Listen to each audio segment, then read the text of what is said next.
রাধে রাধে, দণ্ডবোধ প্রণাম সকল ভক্তবৃন্দের শ্রীচরণে। আজকে আবারও আপনাদেরকে নিয়ে আসলাম এই ভিডিওর মাধ্যমে দর্শন করাতে চন্দ্র সরোবর। আমরা এখন চন্দ্র সরোবরে এই ভিডিও মাধ্যমে এসেছি। এই চন্দ্র সরোবরে আসলেই যেন সেই বসন্তকালীন রাসের কথা মনে পড়ে যায়। সেই বসন্তকালীন রাস যেখানে হয়েছিলেন সেই চন্দ্র সরোবরের পাড়ে, এই সরোবরের পাড়ে চন্দ্র সরোবর খ্যাত। এখানে বসন্তকালীন রাস হয়েছে। এই সেই রাস মঞ্চ যা আপনাদের দর্শন করাতে নিয়ে আসলাম। সেই রাস মঞ্চে এখনও নিত্য রাস হয়, এখনও ভগবান সেই রাস করেন।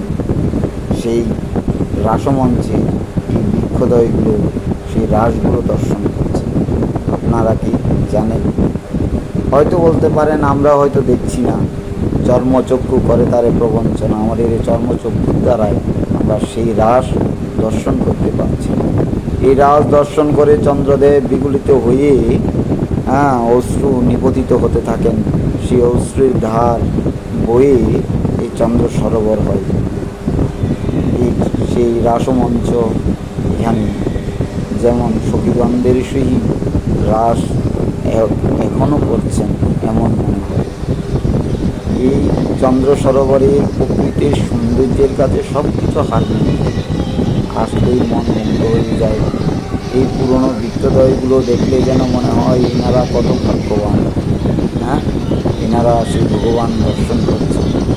এখানে একটা শিবজির মন্দির আছে চন্দ্র সরোবরে। তো আজ সোমবার, শ্রাবণ মাসের সোমবারে শিবের ব্রতে এই শিব মন্দিরটা সজ্জিত হয়েছে, খুব আনন্দ সহকারে সজ্জিত করছেন।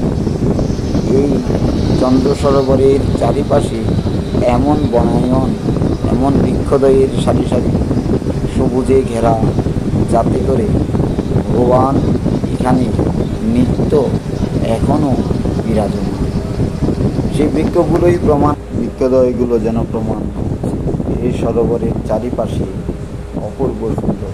যাই হোক, আপনাদের দর্শন করাতে নিয়ে আসলাম চন্দ্র সরোবর। আপনারা দর্শন করুন আর আমার এই ভিডিওগুলোর সাথে থাকবেন। যারা আছেন তাদেরকে অশেষ ধন্যবাদ। রাধে রাধে।